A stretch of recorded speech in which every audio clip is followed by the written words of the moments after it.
pun sudah membentuknya dari awal, anak masuk atau bahkan hingga nanti ketika kita meluluskan anak, yaitu karakter-karakter yang akan ditanamkan ke anak supaya anak-anak bisa terserap ke dunia pekerjaan atau lapangan pekerjaan sesudahnya. Di antaranya yaitu perubahan paradigma belajar. Kedua, disiplin positif dan nilai kebajikan. Ketiga, kebutuhan dasar manusia. Keempat, motivasi perilaku manusia. Posisi kontrol restitusi. 6. Keyakinan kelas. Ketujuh, segitiga restitusi.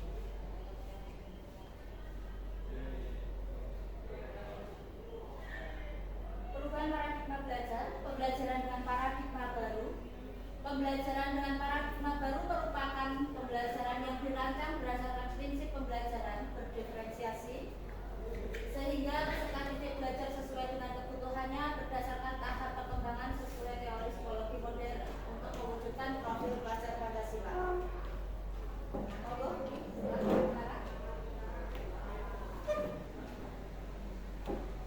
Di sini ada profil pelajar Pancasila, Bapak Ibu. 1. Beriman, bertakwa kepada Tuhan Yang Maha Esa, berakhlak mulia. 2. Berkebinekaan global. 3. Gotong royong, kreatif, bernalar kritis, dan mandiri.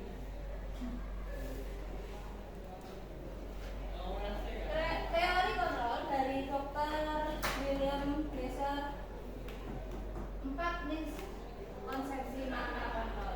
Ilusi guru mengontrol murid. Pada dasarnya kita tidak dapat memaksakan murid untuk berbuat sesuatu. Jikalau murid tersebut memilih untuk tidak melakukannya, walaupun tampaknya guru sedang mengontrol perilaku murid. Hal demikian terjadi karena murid sedang mengizinkan dirinya dikontrol. Saat itu, bentuk kontrol guru menjadi kebutuhan dasar yang dipilih murid tersebut. Teori kontrol menyatakan bahwa semua perilaku memiliki tujuan, bahkan terhadap perilaku yang tidak disukai. Kita sebagai guru pastinya sekilas bisa mengetahui mana siswa atau peserta didik kita yang kemampuannya bisa diandalkan atau bahkan menengah, atau ada yang menengah ke bawah. Dari situ biasanya kita bisa menentukan, selain dari asesmen yang nanti kita berikan sebelum menentukan apa yang harus diberikan ke siswa, kita sudah menyebarkan angket KPD. Itu dari tim BPK. Mungkin kalau Bapak Ibu guru mapel, biasanya ada asesmen tersendiri mengelompokkan siswa kemana siswa tersebut akan diarahkan, entah itu pembelajaran menggunakan visual atau bahkan pengelompokan yang akan menjadi dalam kelompok-kelompok tersebut nanti mengunggah rasa percaya diri atau membangkitkan rasa kepercayaan diri siswa supaya bisa menghadapi dunia nyata setelah lulus dari SMK. Tujuan kita di sini semuanya sama, yaitu menciptakan anak siswa atau peserta didik kita supaya tidak menjadi pengangguran.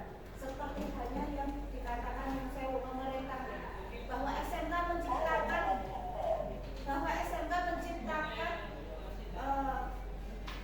pengangguran atau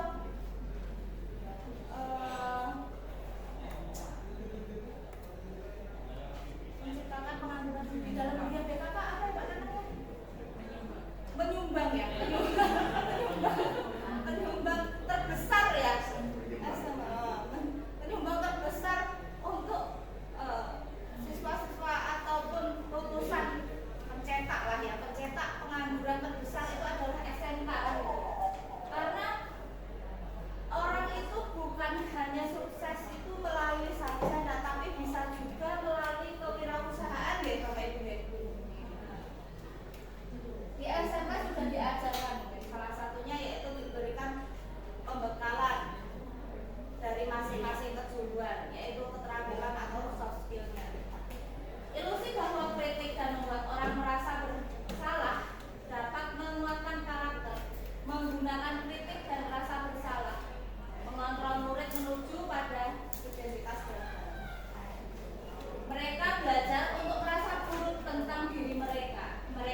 anak itu kadang ada masalah di rumah, bahkan diluapkannya di sekolah, atau sebaliknya ada masalah di rumah diluapkannya di luar sekolah.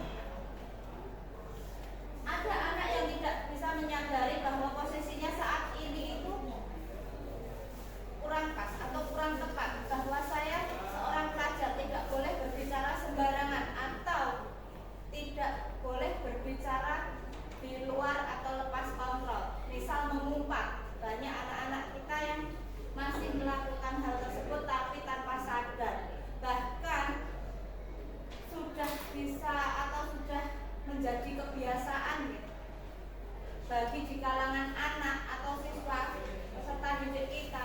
Ketika berkumpul dengan teman, banyak omongan-omongan atau ucapan yang kotor diucapkan oleh mereka. Ilusi bahwa orang dewasa memiliki hak untuk memaksa.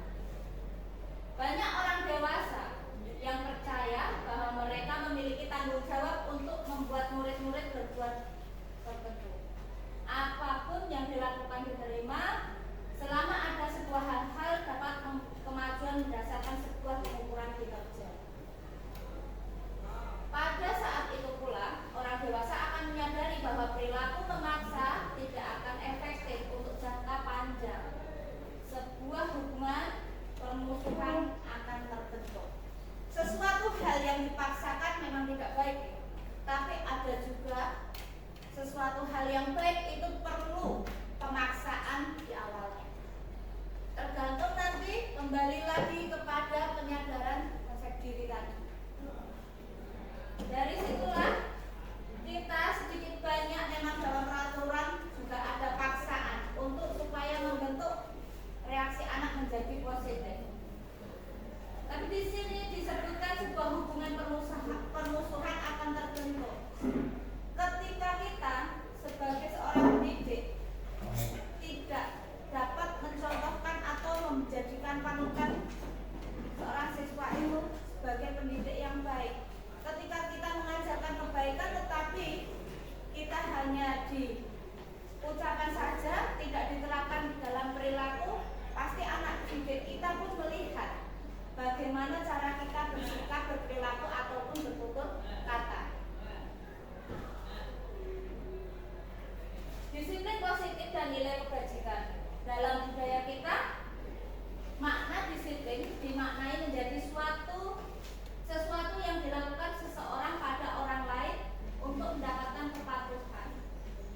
Kita cenderung menghubungkan kata disiplin dengan ketidaknyamanan. Terima kasih Pak Bambang sudah menyempatkan hadir. Semoga nyaman ya. Silakan dulu.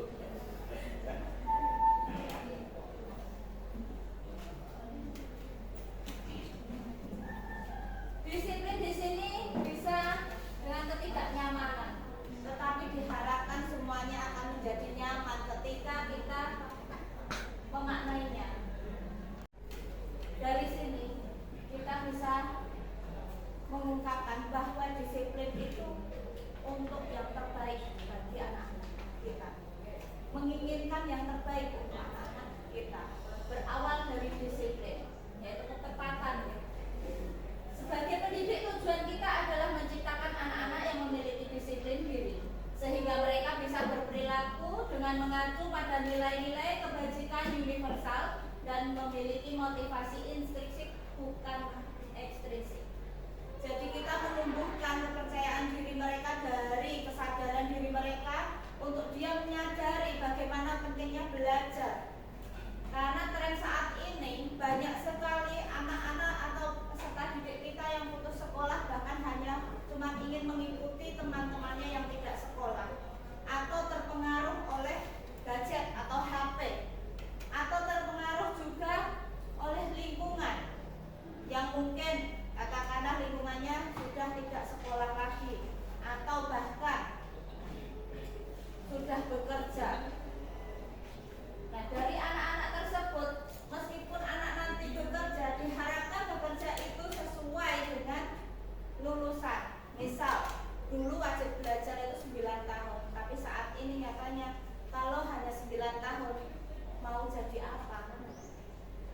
posisi di dalam pabrik pun yang sewu pasti yang terendah kan itu. Jadi diharapkan anak-anak nanti bisa lulus dari SMK itu bisa mendapatkan posisi yang lumayan layak gitu untuk mendapatkan paling tidak gaji UMR. Disiplin positif merupakan salah satu cara menerapkan disiplin yang bertujuan untuk menumbuhkan kesadaran serta memberdayakan anak untuk melakukan sesuatu tanpa sokokan, ancaman maupun hukuman. Dari sini, dari instruksi tadi, kesadaran dalam diri yang kita tumbuhkan supaya kita tanpa harus mengancam ataupun menghukum pada peserta didik kita. Tentunya tanpa sogokan juga deh, tanpa iming-iming kita harus menyogok oleh siswa gitu. Nanti tak kasih apa, hadiah kan gitu. Kalau enggak kita seringnya ngancam kan gitu. Nanti kalau kamu enggak ikut pelajaran saya, tak kasih nilai C. Gambarnya seperti itu gitu. Enggak ikut dengan aturan yang ada di kelas, atau bahkan beberapa kali tidak mengikuti kita, ada hukuman berdiri dengan satu kaki, jelek telinga misalnya, atau push up atau lari. Nilai-nilai kebajikan, nilai-nilai yang disepakati bersama, lepas dari suku, agama, bahasa maupun latar belakangnya.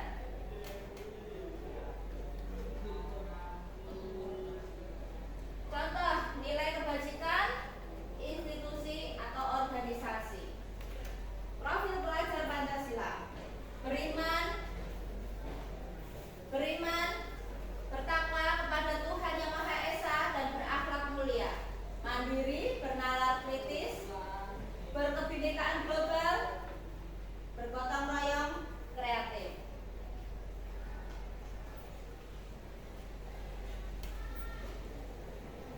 Contoh nilai kebajikan institusi organisasi, Ibo Primary Years Program (PYP). Nah, ini masuk ke keingintahuan atau kreativitas, toleransi, rasa hormat, integritas, mandiri, menghargai, antusias, empati, keingintahuan, kreativitas, kerjasama, percaya diri dan komitmen. Di sini semuanya kita butuhkan ya Bapak Ibu ya. Dari toleransi, rasa hormat, dari guru ke peserta didik, bahkan nanti untuk peserta didik pun juga dibutuhkan dalam menghadapi dunia pekerjaan. Contoh nilai kebajikan institusi organisasi yaitu keterampilan hidup. Ya. Di sini ada memberikan yang terbaik dari diri, dapat dipercaya, lurus hati, mendengar yang aktif, tidak merendahkan orang lain. Keterampilan hidup, memberikan yang terbaik dari diri. Pernahkah kita memberikan hadiah pada diri kita sendiri, Bapak Ibu? Tidak. Jarang. Pernah. Harusnya sering ya Bapak Ibu ya. Ketika kita mempunyai target tertentu, mungkin pencapaian dalam 5 hari atau 1 pekan atau 1 minggu, wah target saya tercapai. Oke lah, kita kasih hadiah ke diri kita sendiri, mungkin dengan jajan mie ayam. Dari situ kita memberikan hadiah, motivasi untuk diri sendiri, atau mungkin dari pencapaian apa yang sudah kita capai, lurus hati, kita dapat dipercaya. Berarti itu adalah penilaian dari orang lain yang kita tidak menyadarinya bahwa dalam diri kita itu ada keterampilan hidup itu. Contoh nilai kebajikan institusi organisasi, The Virtuous Project, proyek nilai-nilai kebajikan. Di sini ada banyak sekali Bapak Ibu. Peduli, rajin, integritas, rasa hormat. Keterus-terangan dari peduli tersebut. Ada kebersihan, komitmen, belas kasih, percaya diri. Belas kasih lagi ya. Tujuan, tenggang rasa, gotong royong. Rajin, keberanian, kesantunan, kreatif,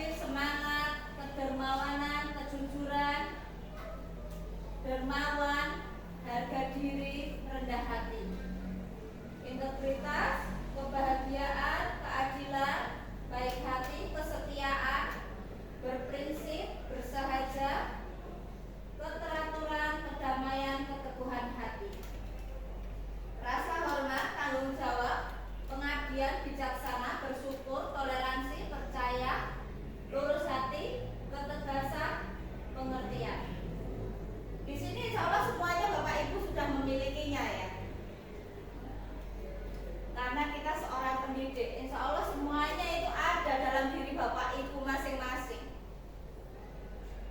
Kira-kira yang lebih besar daripada yang kita miliki itu apa? Yang mengetahui adalah bapak ibu sendiri. Wah, aku masuk yang mana ya?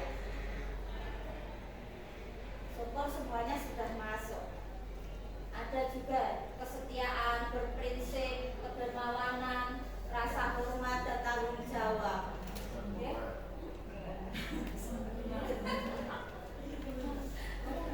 Bersahaja, Pak. Bersahaja.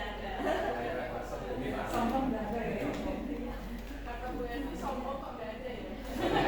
Kan ini yang baik-baiknya. Nilai-nilai kebajikan. Kalau itu nanti yang negatif kan, Bapak. Rendah hati itu. Kebutuhan dasar manusia. Kebutuhan dasar manusia adalah segala sesuatu yang kita lakukan untuk mendapatkan apa yang kita inginkan. Seluruh tindakan yang kita lakukan memiliki tujuan tertentu. Dan semua usaha terbaik yang kita lakukan adalah dalam rangka agar kebutuhan dasar kita terpenuhi dengan baik. Seperti halnya cita-cita kita, ya. Keinginan kita, kebutuhan dasar di sini masing-masing di dalam diri kita pasti mempunyai kebutuhan tersendiri, tujuan tersendiri. Kita mempersiapkan wadah rezeki kita bagaimana supaya lebih baik dan lebih berkah lagi. Nah, di sini ada seluruh tindakan yang kita lakukan memiliki tujuan tertentu. Bagaimana supaya kita mendapatkan rezeki yang terbaik? Berarti kita harus menjemput. Bagaimana? Berarti kita harus membereskan diri kita. Dengan cara apa? Yaitu tadi, melakukan kewajiban kita. Apa yang menjadi kewajiban kita itu menjadi sebuah kebutuhan. Apa yang menjadi kewajiban nanti? Menjadi kebutuhan, sehingga kebutuhan itu nanti yang kita butuhkan di dalam diri, yang sunnahnya pun akan menjadi kewajiban.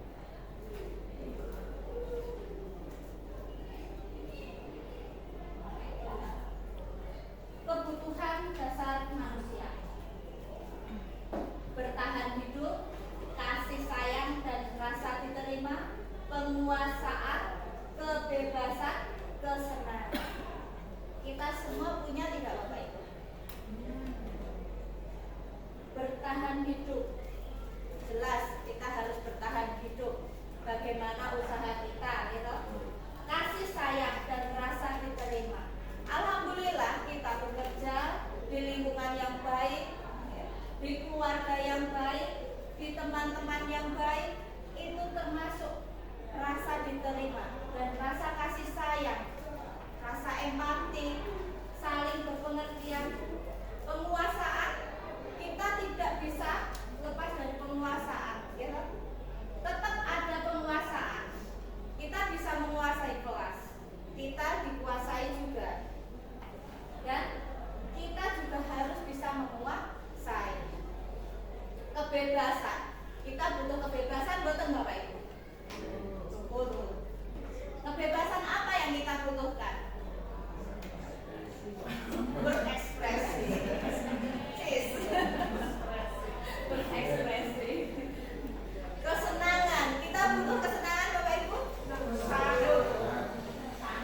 Sangat. Butuh healing, kesenangan. Sangat butuh sekali. Harus bahagia. Iya.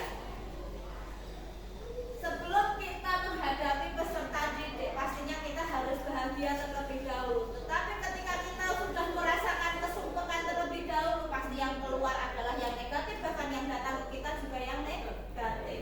Jadi kita harus bisa menyalurkan aura positif kita ke siswa atau peserta didik kita. Jadi supaya anak-anak pun bisa orang itu, aku orang mudeng pelajarannya Bu Kae, aku orang mudeng pelajarannya Pak Kae, tapi aku seneng gaya belajarnya dengan Pak Kae ataupun Bu Kae. Kan ngoten. Ada yang saya tanda kutip, masing-masing anak yang sudah saya tanyai punya idola masing-masing. Dari beberapa kelas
harga diri, keinginan untuk dianggap, memimpin, berprestasi, diakui dan didengar. Masuk dalam penguasaan. Kita punya itu enggak Bapak Ibu? Harga diri? Punya. Keinginan untuk dianggap? Punya. Alhamdulillah. Memimpin? Punya. Memimpin loh. Memimpin loh. Memimpin di dalam kelas. Kalau kita tidak bisa memimpin, berprestasi? Punya.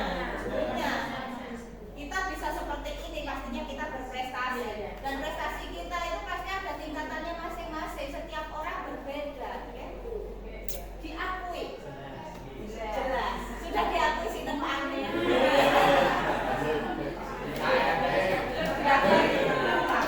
Didengar. Kita butuh didengar. Ya enggak? Iya. Kita butuh mendengar tidak? Butuh.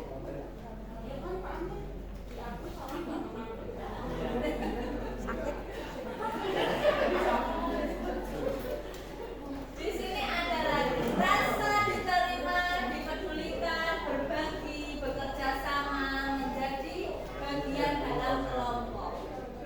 Nah, ini kira-kira masuk yang mana Bapak Ibu? Rasa diterima, dipedulikan, bekerja sama, menjadi bagian dalam kelompok. Kasih sayang dan rasa diterima.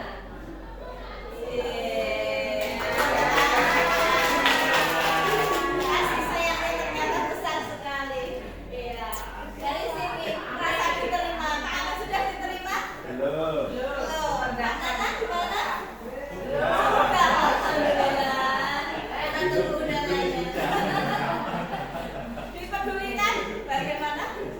Selalu. Berbagi?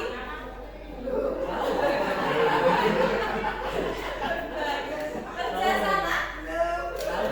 Oh, mana kerja samanya Pak? Belum terbukti nih di negara. Menjadi bagian dalam kelompok. Ya. Sudah menjadi bagian dalam kelompok kan kita? Sudah. Alhamdulillah ya. Iya. Sudah Bu. Bermain, humor, antusias, tertawa. Yang mana ini? Kesenangan. Iya, oke, kesenangan. Ada lagi? Bermain, humor, antusias, tertawa. Sinar buka.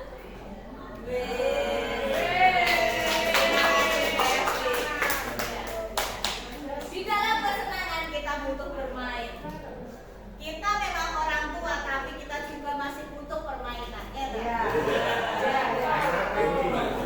Dibanding dengan siswa loh, kalau saya dibanding anaknya masih amin. Humor. Seperti ini kita humor ya, bercanda. Antusias, alhamdulillah Bapak Ibu sudah banyak antusias. Tertawa kita bahagia, tertawa bersama. Kita butuh tawa, kita butuh canda. Untuk apa? Kesehatan mental kita. Tanpa tertawa, tanpa humor, tanpa bercanda, mental kita tidak akan sehat.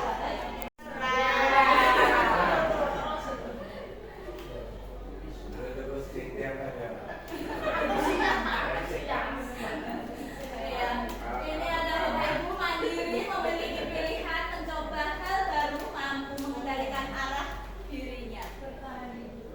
Bertahan hidup. Mandiri. Mandiri. Berarti jenengan bebas terus ya Pak ya? Kan jenengan selalu mandiri. Oh iya. Bagaimana Pak? Setuju kan? Betul. Pak Nanang boten setuju kalian beneran. Kenapa? Memiliki pilihan. Punya pilihan, harus punya kebebasan. Pak Nanang kok? Tidak pilih apa-apa. Mandiri, memiliki pilihan, mencoba hal baru, mampu mengendalikan arah diri.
mengendalikan anak dirinya. Gimana Pak Anies sudah bisa?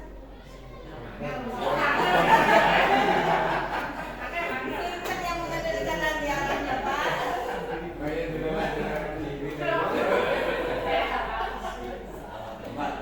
Nggak boleh apa ya Pak. Ini kan nambah wawasan juga gitu. Makanan, pakaian, tempat tinggal, keamanan dan kesehatan. Benar, kurang satu.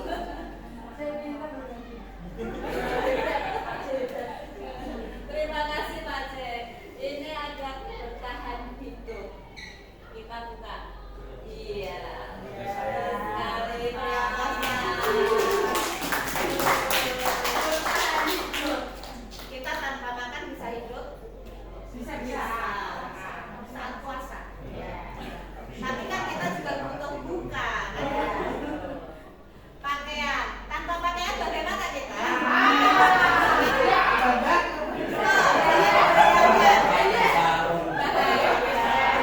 Pakai gaun. Kita kembali ke masa lalu. Iya. Tempat tinggal. Bagaimana? Kita butuh nggak tempat tinggal? Bisa ngekos Bu. Yakin mau ngekos terus kita? Pak Nanang apakah akan selamanya ngekos? Pas yang menetap. Asik dengan sama anaknya kos.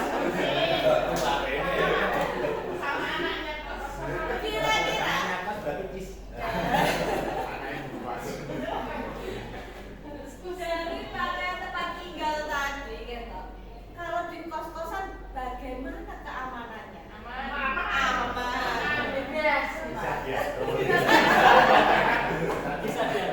Berarti sudah berpengalaman dan dulunya berarti Pak Bambang gitu.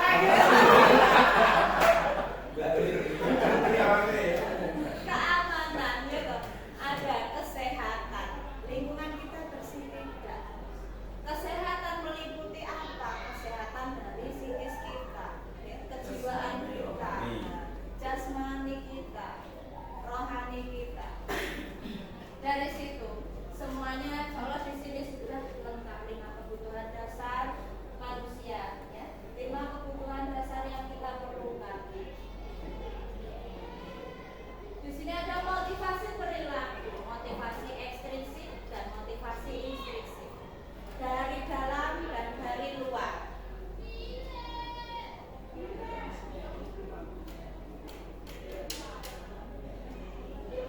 Untuk mendapatkan imbalan atau penghargaan dari orang lain, ini termasuk motivasi yang mana? Ekstrinsik. Berarti dari luar. Iya. Terima kasih. Kita butuh pengakuan ya, mendapatkan imbalan penghargaan dari orang lain, timbal balik dari orang lain. Bagaimana orang lain menyikapi diri kita, tetapi diri kita pun harus memantaskan diri bagaimana supaya kita bisa mendapatkan imbalan atau penghargaan dari orang lain. Ketika kita sendiri tidak bisa menghargai ataupun kita tidak bisa memberikan imbalan ataupun penghargaan kepada orang lain, apakah orang lain juga akan timbal balik ke kita? Jadi apa yang kita lakukan itu tergantung diri kita. Ketika pikiran kita tadi positif, berarti insya Allah yang datang ke diri kita yang positif. Ketika kita berpikiran negatif, berarti akan menarik hal-hal yang negatif datang ke dalam diri kita.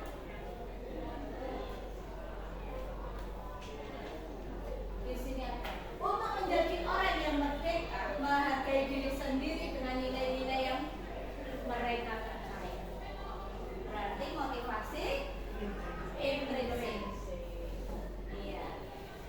Betul dengan kata Krishna tadi, menjadi orang yang merdeka dan menghargai diri sendiri dengan nilai-nilai yang mereka percaya. Orang lain akan menilai kita percaya bagaimana dengan perilaku atau karakter kita. Bagaimana orang lain akan percaya atau menaruh simpatik atau menaruh kepercayaan ke kita? Berarti sebelumnya orang lain pun sudah mengobservasi secara tidak langsung, melihat perilaku yang diberikan atau yang dilakukan oleh kita.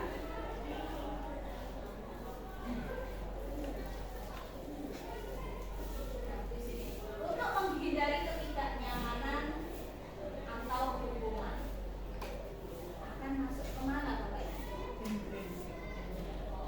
Intrinsik. Kita buka ya. Masuknya ke ekstrinsik.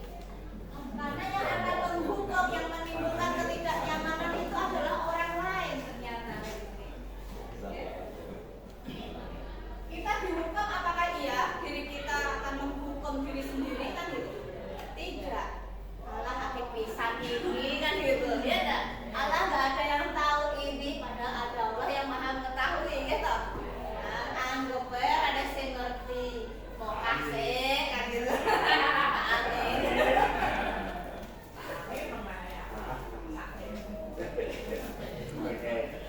Nah, ini 5 posisi kontrol guru sebagai penghukum, membuat merasa bersalah, teman, pemantau, atau manajer.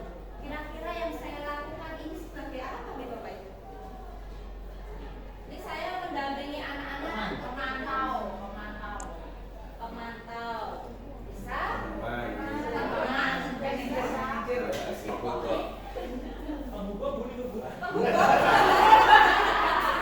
Berarti anak-anak saya hukum ya untuk membuat karya ya. Iya. Nah, di sini penghukum di sekolah kita itu mungkin dari nada, jari-jari menunjuk, menghardik. Kue loh, tiap hari telat. Nah, kayak gitu ya. Dampaknya peserta didik menjadi pendendam dan tidak menyukai guru atau mata pelajaran yang diampu. Nah, kita harus hati-hati ini Bapak Ibu.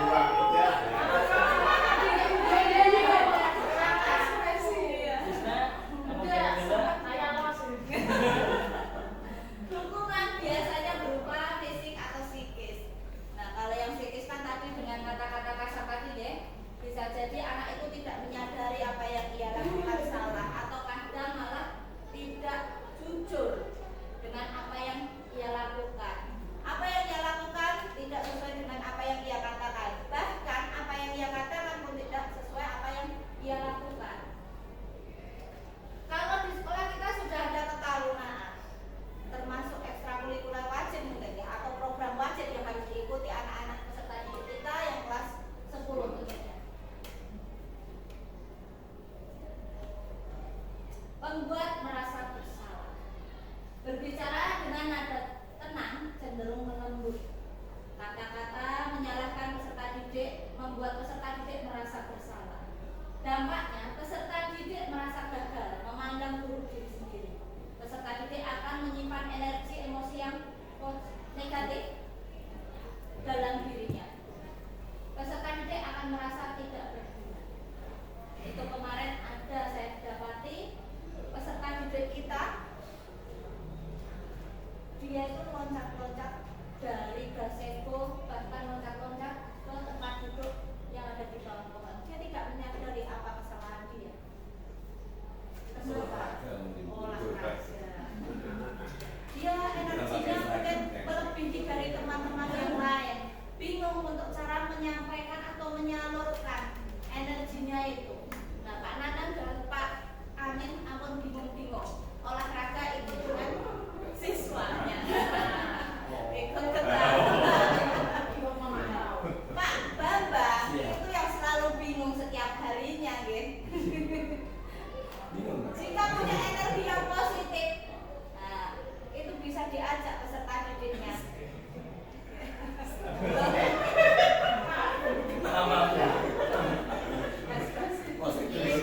Supaya anak didiknya tidak mendendam, gitu. Di sini kan ada energi, emosi yang negatif. Kita tidak boleh mengeluarkan hal tersebut. Meskipun kita marah, mungkin kita sering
sedang bersendau gurau.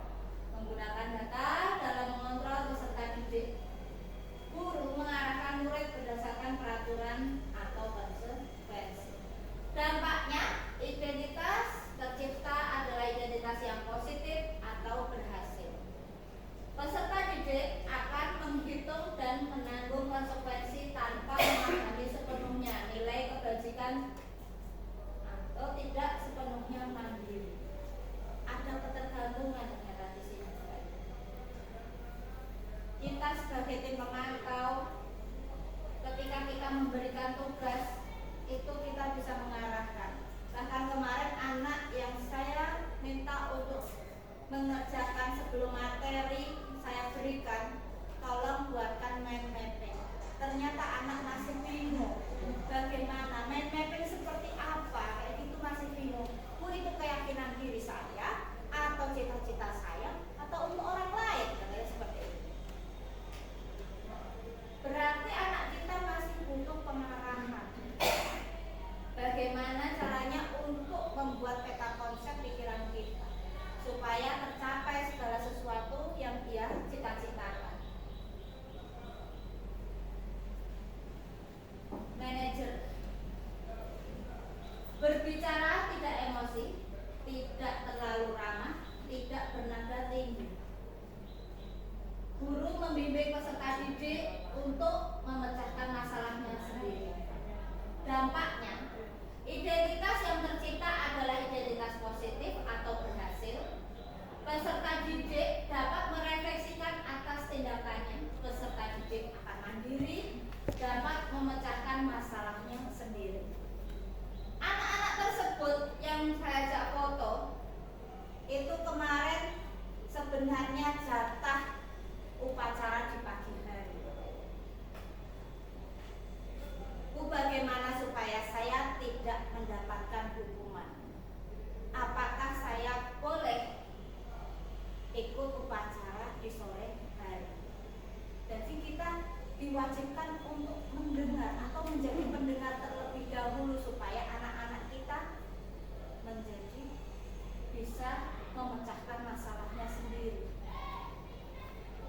Saya cuma memancing. Nah, kita nanti bukannya masih ada upacara dengan berbagai alasan, yang satu kesiangan, yang satu tidak dibangunkan, bahkan yang satu banyak bocor. Dan selepas dari itu mungkin saya tahu signifikan boncengan, langganan kan gitu.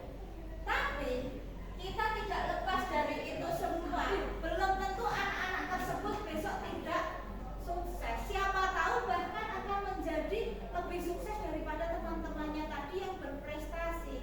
Kadang dia sosialnya lebih tinggi daripada yang IQ-nya lebih tinggi atau disiplinnya yang lebih tinggi. Dari berbagai macam kesalahan anak tersebut, nyatanya anak tersebut bisa memecahkan masalahnya sendiri yang lebih berat daripada masalah dari teman-temannya. Jadi emosi kontrol dia itu lebih bagus daripada emosi kontrolnya teman-teman yang IQ-nya lebih tinggi daripada mereka.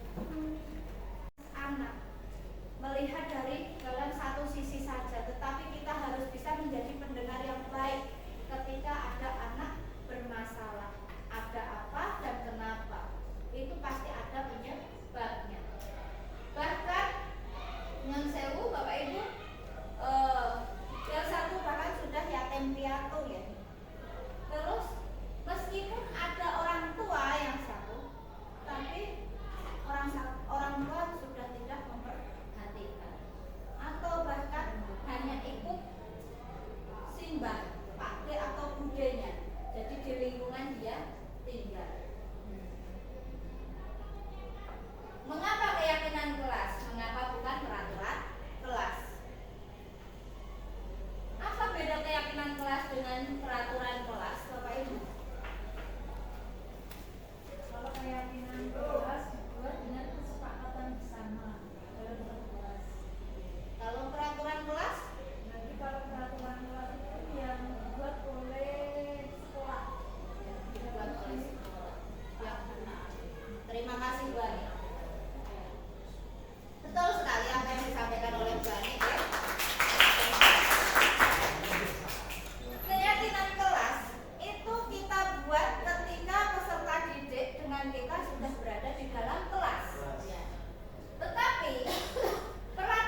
kotor atau membasahi kelas ternyata dampaknya sangat besar, yaitu terjadi konsleting di dalam kelas. Karena di dalam ruangan kelas tersebut banyak sekali komputer atau PC.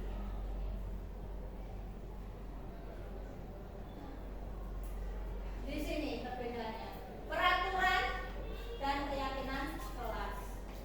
Peraturan satu, selalu dikembalikan buku pada tempatnya. Keyakinan kelas yaitu tanggung jawab. Berarti dari awal kita sudah ada dalam diri itu tanggung jawab. Kita ngambil dari mana, ya dari situlah kita harus mengembalikan juga di mana tadi tempatnya. Nomor 2, dilarang mengganggu orang lain. Dan kata larangan tersebut berarti kita diharapkan bisa menghormati dan menghargai orang lain. 3, hadir di sekolah 15 menit sebelum pembelajaran dimulai. Menghormati orang lain dan berkomitmen. Bagaimana cara kita untuk komitmen itu pasti kedisiplinan ya masuknya ya. 4, dilarang melakukan kekerasan.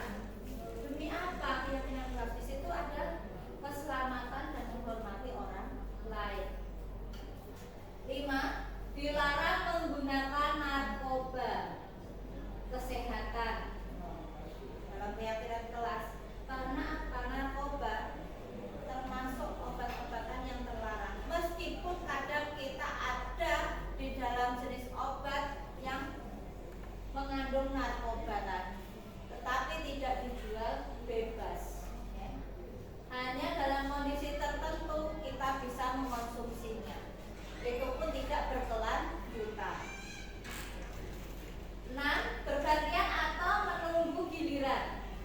Menghormati orang lain dan bersabar. Berarti kita banyak-banyak bersabar. Dari situ kita berlatih ya. Ketika kita kemarin itu mengambil beasiswa UPZ, ada bapak guru salah satunya dari sekolah swasta. Dia mengajarkan bakal ke muridnya, wes langsung rasah melu antrian. Ketika itu antriannya sangat panjang karena peserta kita sejumlah 378 siswa yang mendapatkan UPZ.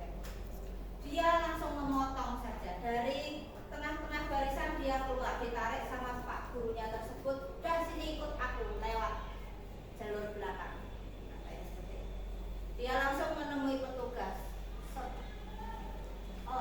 Langsung diberikan amplopnya. Entah itu kenal atau tidak, secara tidak langsung berarti mengajarkan siswa atau peserta didiknya tidak mau menghormati orang lain yang banyak tadi mengantri. Yang harusnya melayani dulu dalam antrian itu langsung dipotong. Karena apa? Tidak sabar untuk menunggu. Dari situ karakter pun kita harus supaya anak itu bisa mengetahui bagaimana caranya kita berperilaku. Menggunakan masker. Kenapa dicopot ibu? Gak apa-apa. Ini kesehatan dan keselamatan. Iya. Kan kita saling menjaga ibu.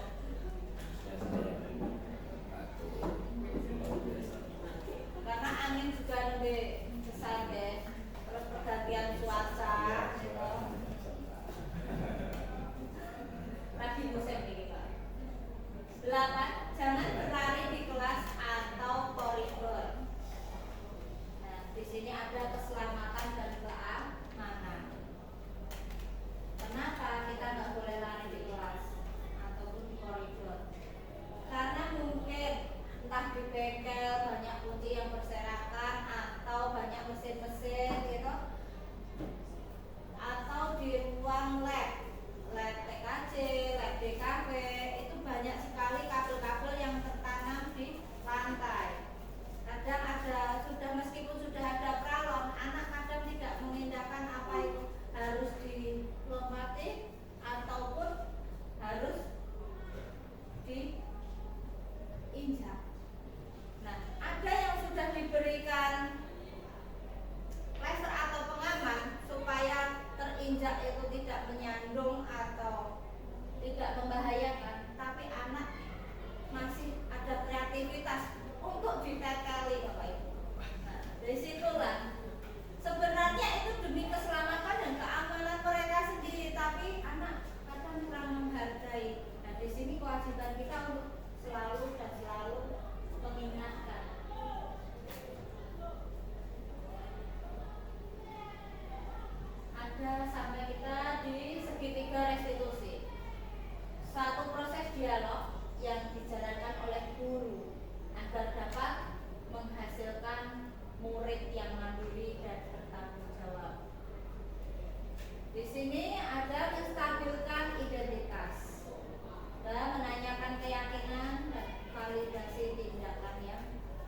Dari validasi tindakan yang salah tadi, kira-kira dia bisa nggak menyadari apa yang kesalahan mereka terima tadi atau mereka lakukan, sengaja tidak disengaja. Ketika siswa itu mungkin ketika berbaris, kok dia delalah bagong, dia leke koncone salah satu gitu, diingatkan, hei, gini, ketika kaki kiri melangkah, tangan kanan yang mengayun ke depan. Tetapi si A tadi tidak mau ditegur oleh temannya, dan terjadilah kesalahpahaman. Dia kayak gitu aja kok marah, kan jadinya buyar. Kita kerja di tim, dalam sebuah barisan harus kompak. Disitulah ketika itu menjadikan masalah dan masalah timbul hingga anak tersebut malu untuk ke sekolah. Saya udah berulang kali belajar, tapi kok saya belum bisa. Si anak A merasakan hal tersebut, terus menarik diri dari lingkungan. Saya nggak mau sekolah. Bagaimana cara saya supaya saya bisa ikut baris berbaris lagi? Terus si temannya pun membujuk, ayo kita latihan setiap sore setelah pulang sekolah. Aku nggak mau, aku malu ketika kamu tegur di depan teman-teman satu kelas atau bahkan satu barisan. Mereka sudah tahu semuanya. Dari situlah, oke, aku akan minta maaf, kata temannya.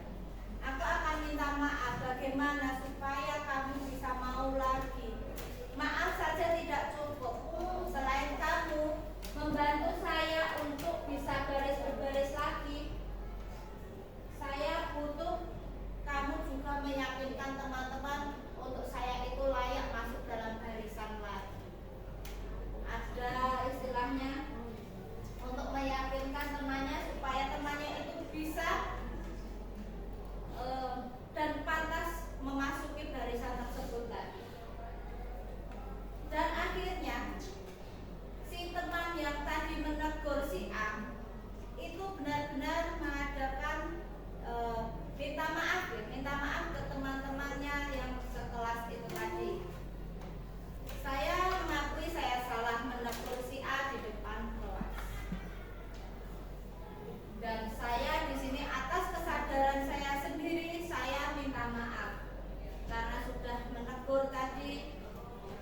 Dan saya siap untuk konsekuensinya, membantu dia supaya dia bisa masuk mengikuti pada barisan tadi. Pada akhirnya dia mau latihan, tetapi kendalanya ketika saat latihan itu pun anak tersebut masih juga bangkok atau tidak sesuai. Tangan kiri maju, kaki kiri pun maju, tangan kanan maju, kaki kanan pun maju. Dia sampai bingung. Ketika hingga terjadi kebingungan seperti itu, dia istirahat. Bagaimana caranya ketika kamu sudah minta maaf dan saya pun belum bisa? Apakah kamu bisa untuk menenangkan saya? Nah, ya harusnya menenangkan siapa? Kenapa kita minta ketenangan dari orang lain?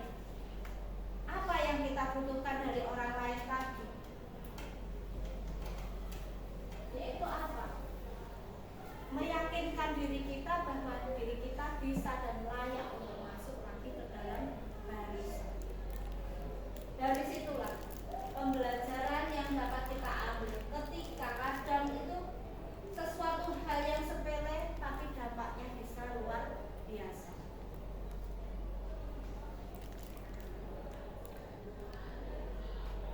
Tahapan segitiga restitusi. Pada tahap menstabilkan identitas dilaksanakan berdasarkan prinsip membuat kesalahan adalah bagian dari proses pembelajaran dan menggeser identitas gagal ke identitas yang sukses.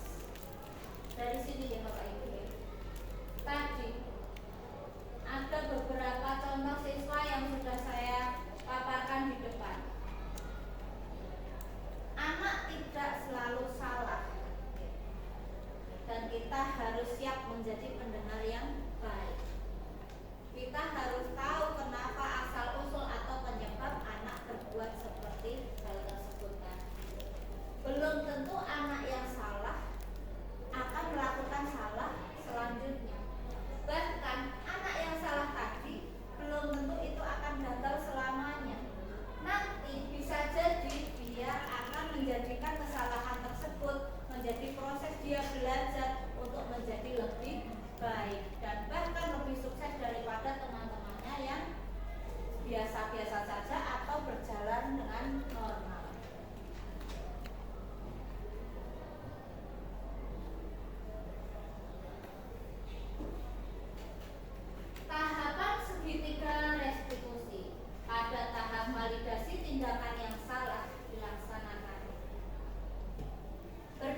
tentu tahu bahwa itu perbuatan salah. Seperti yang tadi disampaikan oleh Ibu Indah itu, belum tentu semuanya itu merasa bahwa perbuatan ini menyimpang atau perbuatan ini tidak sesuai dengan koridor yang sebenarnya. Kemudian di tahapan ini kita selaku pendidik atau guru kemudian bisa memberikan langkah validasi tindakan yang dilakukan oleh anak tersebut. Artinya meyakinkan bahwa perbuatan itu tidak benar, kemudian meyakinkan betul bahwa perbuatan itu tidak semuanya dilakukan, dan pada akhirnya nanti anak tersebut nanti meyakini bahwa dengan setulus hati, dan kemudian bisa jadi motivasinya bukan eksternal lagi tapi sudah intrinsik, dia meyakini oh iya ternyata perbuatan yang saya lakukan itu tidak tepat, atau perbuatan yang saya lakukan itu tidak benar, tidak sesuai dengan koridor yang semestinya. Ini banyak yang terjadi, kita alami di lingkungan sekitar kita, Bu, selaku pendidik itu banyak sekali. Seakan-akan anak keluar baju belum tentu dia memang sadar bahwa dia salah, bisa jadi karena awalnya lihat temannya yang kemudian tidak ditegur, tidak seakan-akan itu perbuatan tidak salah. Bahkan kadang-kadang menilik di televisi juga, Bu. Artinya di televisi kan kadang-kadang kita dipertontonkan nih anak-anak keluar bajunya tidak tertib, dan dia mencontohkan itu seakan-akan dia sama dengan keadaan yang ia lihat. Nah, validasi di sini bermaksud agar anak itu bisa menyadari ketertiban yang dilanggar itu betul-betul dia sadar diri bahwa dia salah atau melakukan perbuatan yang tidak benar. Itu Bu. Luar biasa nih, terima kasih. Dari sini kita harus selalu mengingatkan dan menyatakan siswa supaya siswa lebih mempunyai kesadaran diri. Oke Bapak Ibu, kita ke ice breaking terlebih dahulu ya Bapak Ibu. Kelihatannya kok sudah ngantuk dan capek. Mungkin ada salah satu yang mau mimpin goyang-goyang atau Oh, nyanyi-nyanyi iya. apa-apa. Nanti setelah ini saja. Di sini saya lihat banyak guru matematika. Oh, ada ibu guru matematika. Nah, Itu nih. Terima kasih. Sekarang mesin Bu, ini udah sekali.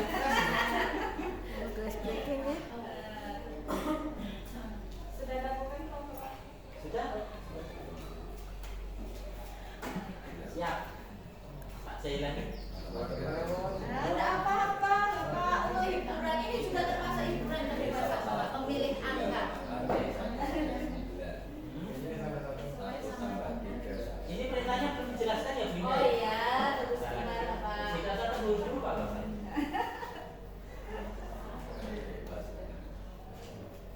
Bapak sudah siap-siap nih kayaknya. Angkatan 12. Tak kasih.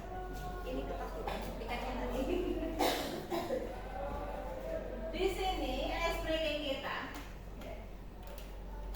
Petunjuknya pilihlah salah satu bilangan angka dari 1 sampai 9. Lihat tanggal lahir Salah nanti. 1 sampai 9. Salah satu saja. Ya. Nanti diisikan ke titik-titik yang ada di depan sini. Oke, siap. Setelah mendapatkan hasil dari sini, Ya. langsung dibawa ke sini. Di Dilanjutkan. titik-titik ya, dilanjutkan di bawahnya. Ya, dikalikan 2, Hasilnya. mendapatkan hasil lagi, Taruh bawahnya. taruh bawahnya lagi, hasilnya lagi, taruh bawahnya lagi, dibagi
hasilnya berapa?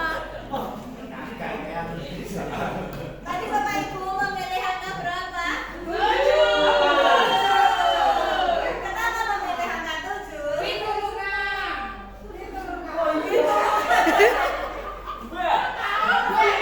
Semoga hidup kita penuh dengan pertolongannya, penuh dengan keberuntungan Bapak Ibu. Betul. Belum jenengan nonton oleh salah. Belum lagi.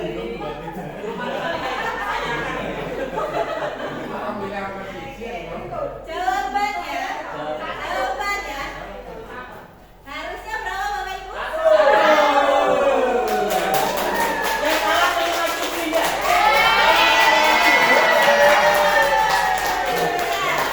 Ini ada jawaban 2. Apa Wi? Dua tidak. Loh, petunjuknya jelas loh. Angka awal. Di sini tadi angka awalnya berapa? Yang dipilih. Dikurangi angka awal. Iya. Aduh. Ya. Yang kami pilih itu bukan golongan kami, Bu.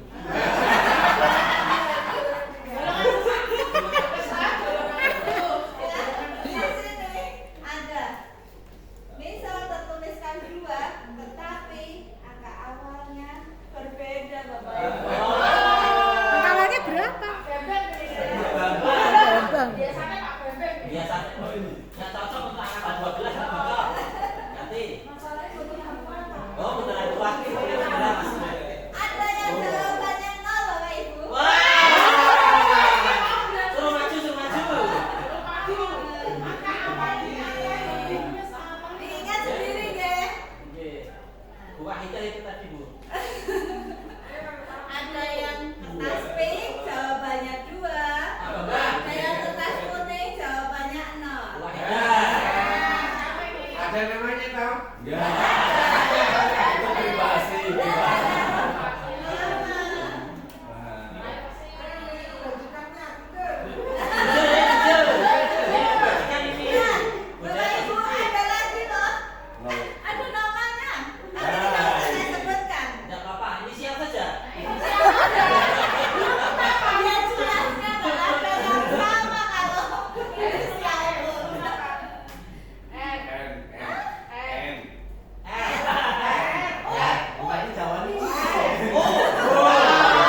Yang biru ya, yang Iya. itu.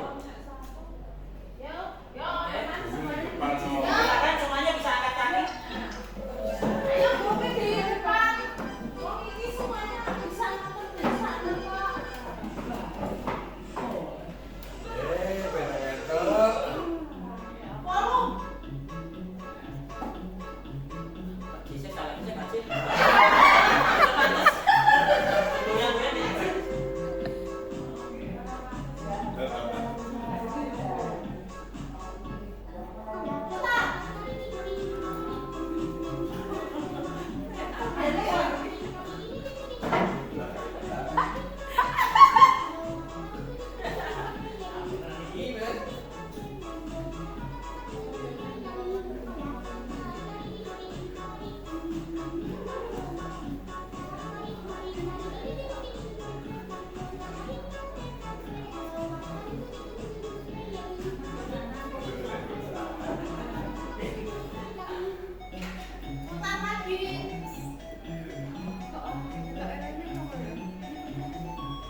Wah, kita muter.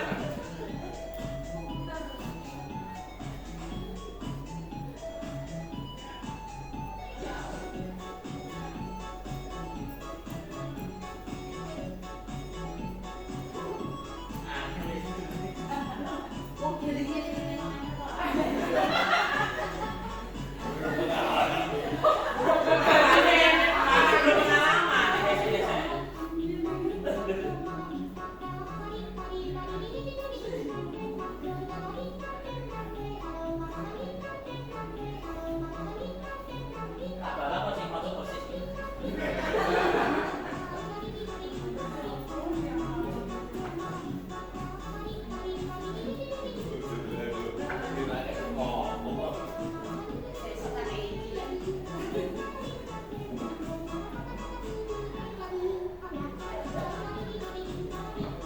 Yang muter.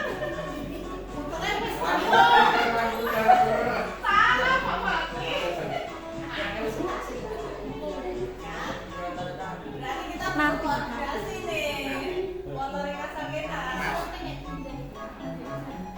Joget Ria. Aneh-aneh. Kita kayak robot. Tapi tinggal budidaya ya apa dia? Lagi.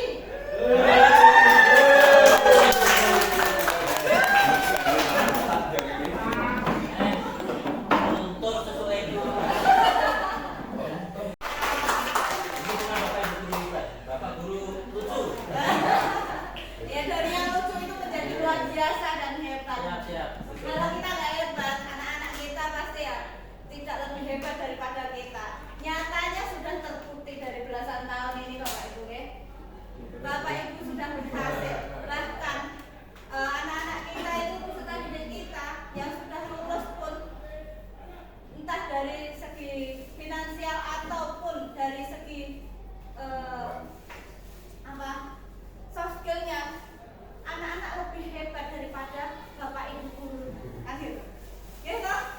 Sudah terbukti banyak yang anak peserta didik kita nyatanya sudah menjadi bos besar lah katakanlah, sudah punya usaha sendiri, bahkan istilahnya sudah menjadi kepala cabang atau bahkan sudah mengepalai dari sebuah perusahaan kan gitu, dan mempunyai daya juang yang tinggi. Itu berkat siapa? Berkat doa dan usaha Bapak Ibu ketika mendidik mereka berkarakter disingkat kan gitu.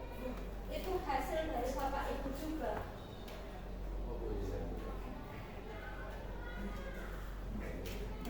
Ini tadi tahapan segitiga diskusi validasi yang telah disampaikan oleh Bapak Fatih. Terima kasih luar biasa sekali atas pemaparannya. Sekarang tahapan segitiga diskusi menanyakan keyakinan. Murid akan diberikan pertanyaan-pertanyaan bermakna untuk memunculkan motivasi secara instruksi, mampu mengaitkan keyakinan dengan tindakan yang salah. Dari sini kita bisa meyakinkan siswa punya keyakinan yang timbul dari dalam diri. Bagaimana memberikan motivasi dari dalam diri siswa tersebut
kita butuh kerjasamanya dari Bapak Ibu wali kelas ataupun Bapak Ibu pembimbing ya. Bagaimana kita bisa memberikan motivasi ke dalam diri anak tersebut supaya diri anak tersebut mempunyai rasa dan keyakinan percaya diri tumbuh, dia bisa tumbuh dan bisa menghadapi kenyataan yang harus dia hadapi ketika dia sudah lulus dari SMK. Karena apa? Hal yang di luar ketika kita berikan pembelajaran PKL ya, praktek kerja lapangan tersebut, nyatanya masih banyak yang mengeluh. Kemarin ada yang baru masuk saja katanya tidak diberikan pekerjaan. Bahkan itu dalam posisi baru beradaptasi. Apa iya ada orang sehari 2 hari langsung diberikan pekerjaan? Gak mungkin, katakanlah seperti itu. Bahkan mungkin ada kemungkinan, tetapi juga sudah ada pelatihan. Ketika itu belum ada pelatihan, tidak mungkinlah sebuah perusahaan langsung memberikan kepercayaan, kan ya? Jadi harus ada pelatihan terlebih dahulu. Apa melihat kondisi yang ada di sebuah perusahaan tersebut. Bahkan ada yang merengek kemarin untuk minta pindah dari tempat PKL hanya karena ingin bersama bestinya, teman dekatnya. Itu sebenarnya dia kenapa? Berarti kurangnya motivasi intrinsik tadi dan kurangnya kepercayaan diri sendiri. Karena terpisah dari bestinya atau teman akrabnya atau teman dekatnya, hingga pengen jadi satu. Ia belum tentu kalau jadi satu nanti anak akan menjadi lebih positif atau bisa jadi bahkan akan menemukan dirinya sendiri.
nyatakan siap.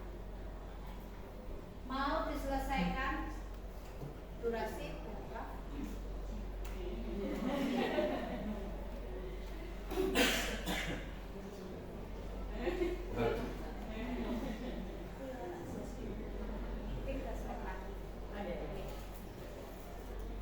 Dari situ, geng, kita berikan waktu mungkin 1 bulan, Bu. Bagaimana kalau 2 minggu atau 2 pekan? Karena yang pekan ini ada peta seni dan gelar karya. Oke, berarti waktu saya cuma 1 pekan. Dia sudah mulai berpikir. Kita membutuhkan anak seperti itu supaya bisa berpikir dan bernalar kritis tadi, bisa menyadarkan diri. Nah, ini contoh Bapak Ibu kasus penerapan segitiga restitusi. Contoh kasus penerapan segitiga restitusi, si anak yang istilahnya tadinya belum bisa mengakui kesalahan, terus akhirnya bisa mengakui kesalahannya dan mau bertanggung jawab atas apa yang ia lakukan. Di sini ada refleksi atau kesimpulan yang kita ambil dari sekian pemaparan dari saya. Dalam penerapan program disiplin positif, hendaknya guru memiliki standar kepribadian, profesional, dan sosial yang baik, di mana guru mampu merefleksi dirinya dalam posisi kontrol saat ini. Bagaimana perjalanan dirinya sebagai among atau manajer yang menuntun murid-muridnya menjadi insan yang mandiri, merdeka, bertanggung jawab, berstandar nasional pendidikan. Bagaimana Bapak Ibu? Kita semua siap untuk mendidik anak-anak kita? Siap! Semangat ya? Semangat! SMK? Bisa! SMK? Bisa! Terima kasih Bapak Ibu. Ini kegiatan kita kemarin upacara di Sari Pramuka ya. Terima kasih. Ini nanti kita sempat untuk foto bersama. Oh, siap. Terima kasih Bapak Ibu, mohon maaf atas kekurangannya. Semuanya milik Allah Subhanahu wa taala. Ya, ada yang ingin ditanyakan? Oke.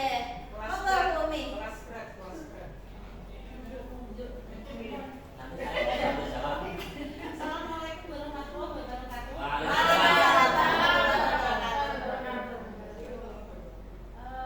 Berkaitan dengan materi keyakinan kelas tadi, ini baru kemarin dari Senin saya sudah membuat itu di kelas saya karena saya wali kelas di KP. Dan di keyakinan kelas ini sangat mengglobal, anak-anak itu menyampaikan aspirasinya dalam membuat peraturan kelas seperti itu. Nah, pada saat nanti setelah berjalannya waktu itu kan pasti mereka ini ada yang melanggar seperti itu, melanggar dari apa yang sudah mereka buat sendiri seperti itu. Nah, saya mau bertanya ke Bu Indah, bagaimana strategi yang dapat diterapkan untuk melibatkan siswa secara lebih mendalam dalam proses pembuatan keyakinan kelas, sehingga nanti mereka memiliki rasa tanggung jawab yang lebih besar terhadap aturan kelas yang sudah mereka sepakati. Itu saja. Terima kasih. Terima kasih. Jadi teman-teman Bapak Ibu, mungkin ada yang bisa menjawab pertanyaan Bapak Frida. Saya coba untuk jawab. Iya, silakan. Iya, saya berdiri di depan. Ini boleh ya? Terima kasih. Baik, terima kasih Bu Ida atas waktunya. Ini sudah berdiri. Apa perlu ada yang berdirikan lagi? Sudah ya. Baik, apa yang tadi disampaikan oleh Ibu ini luar biasa. Ini kaitannya sebenarnya saya tidak ingin jawab apa pertanyaan dari Bu Ibu. Cuma hanya ingin memberikan sama-sama lah kita belajar bersama. Kaitannya tentang keyakinan kelas yang telah dibangun dari bumi dan mungkin akan sama-sama kita laksanakan di kelas masing-masing. Bagi yang wali kelas terutama ya. Kaitannya bagaimana tentang membangun keyakinan kelas yang baik supaya jiwa tanggung jawab yang luar biasa ketika dilaksanakan di masing-masing kelas tersebut. Tentunya ada jiwa kolaboratif antara anak dengan guru. Dalam hal ini, strategi pertama adalah bagaimana guru mau masuk ke dalam renung hati anak tersebut. Yang kedua, kita arahkan anak, kemudian bisa kita bimbing menuju ke salah satu titik yang dimana titik tersebut dalam kebaikan. Kasih contoh, katakanlah begini. Dalam suatu kejadian, anak nggak tahu ternyata coret-coret itu misalkan salah. Kemudian dibuatlah keyakinan kelas. Keyakinan kelas itu nanti apabila dilanggar, itu bentuknya bukan sanksi atau hukuman, tetapi adalah konsekuensi dari apa yang telah disepakati. Maka dari situ kata-kata positifnya adalah misalkan buang sampah sembarangan, maka kata-kata positifnya adalah buang sampah pada tempatnya misalkan. Bukan kok dilarang buang sampah, bukan begitu ya. Mungkin itu aturan yang dibuat anak misalkan, tetapi kata positifnya adalah buang sampah pada tempatnya. Kemudian ketika ada guru berbicara atau teman yang lain baru mengungkapkan pendapat, terkadang anak-anak tersebut kan ada yang saut-sautan, kemudian bicaranya tidak sopan dan sebagainya. Itu kan menjadi satu kegiatan di mana kita arahkan pada kegiatan yang positif, yaitu ketika ada kejadian seperti itu, kalimat positif bisa berubah, misalkan menghargai pendapat orang lain, penuh kasih sayang, ramah-ramah dan sebagainya. Itu yang kemudian konsekuensi yang dibangun harusnya berdasarkan pada nilai-nilai positif keyakinan kelas tersebut. Artinya jika itu sudah terlaksana dengan baik, insya Allah nanti lambat laun, walaupun pertama tetap bertahap ya, kita restitusi juga saya pikir kita akan laksanakan secara bertahap juga. Ya, artinya kita hari ini bahasnya segitiga Bu Wakita ya. Bukan segi 4, segi 5, segi 6 dan seterusnya ya. Jadi baik, bisa ditahan dulu ya Bu Wakita ya. Ini penting ini ya. Nah, ketika sudah berbicara tentang konsekuensi, artinya jika itu sudah masuk pada renung hati peserta didik, mau tidak mau, dia akan secara otomatis memperbaiki kesalahan yang kemungkinan jika ia melanggar kesalahan. Ya, kita harapannya tidak ada yang melanggar keyakinan yang telah dibangun bersama. Tetapi semua orang pasti akan punya kesalahan di situ. Maka kesalahan akan terbayar secara otomatis dengan konsekuensi yang diyakini secara betul bahwa itu keyakinan yang dibangun secara bersama-sama. Jadi kalau sudah dibangun dengan kebersamaan yang luar biasa, insya Allah apapun yang terjadi di dalam kelas tersebut, insya Allah akan berjalan dengan baik. Karena kita yakin juga bahwa restitusi itu tidak semuanya bisa kita laksanakan secara mandiri, karena mungkin ada beberapa kalau sudah mengarah, apalagi kita mengajar di SMK, kalau sudah mengarah pada kriminalitas berkaitan dengan hukum, itu tidak bisa selesaikan sendiri. Kita pasti akan menggandeng beberapa pihak yang terlibat di dalam situ. Nah, disitulah fungsi kita mengarahkan anak untuk bisa menyadari keyakinan kelas tersebut yang dibangun menjadi konsekuensi yang harus dibangun bersama. Itu saja Bu, terima kasih. Luar biasa. Bagaimana Bu, ini sudah puas ya jawaban Pak Fatih? Terima kasih sekali. Nanti habis ini kita jajan untuk memuaskan itu. Luar biasa guys, begitulah pengalaman dari Bapak Ibu guru semuanya guys. Berarti kita tetap butuh kolaborasi dan sinergi bersama untuk memajukan SMK kita supaya tetap maju bersama dengan kompak maju guys. Program kita sesuai.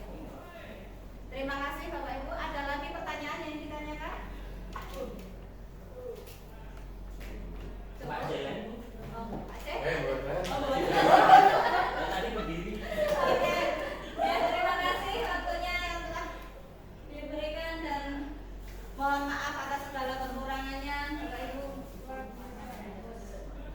Kurang lebihnya saya mohon maaf. Nanti saya mohon ada sesi foto dulu guys. Ya. Terima kasih guys. Terima kasih, kurang lebihnya saya mohon maaf. Wassalamualaikum warahmatullahi wabarakatuh. Waalaikumsalam.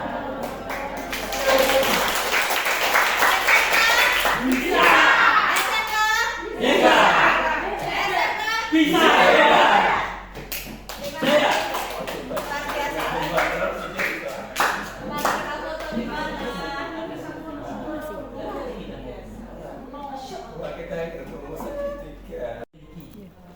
Assalamualaikum warahmatullahi wabarakatuh. Perkenalkan, nama saya Umi Sadia. Setelah saya mengikuti kegiatan desiminasi yang disampaikan oleh Ibu Indah Purwaningsih tadi, sangat bermanfaat ilmu yang sudah disampaikan, dan ini adalah sebuah pengalaman baru untuk saya ya. Saya sangat mengapresiasikan bagaimana Ibu Indah menyampaikan materi desiminasi tentang budaya positif secara komprehensif dan terstruktur. Penjelasan yang diberikan oleh beliau itu sangat jelas, kemudian diberikan contoh-contoh dalam penerapannya. Kemudian materi yang disampaikan juga sangat mudah dipahami. Materi ini sangat relevan dengan tantangan yang kami hadapi dalam menciptakan lingkungan belajar yang kondusif dan inklusif. Saya rasa cukup itu saja yang bisa saya sampaikan.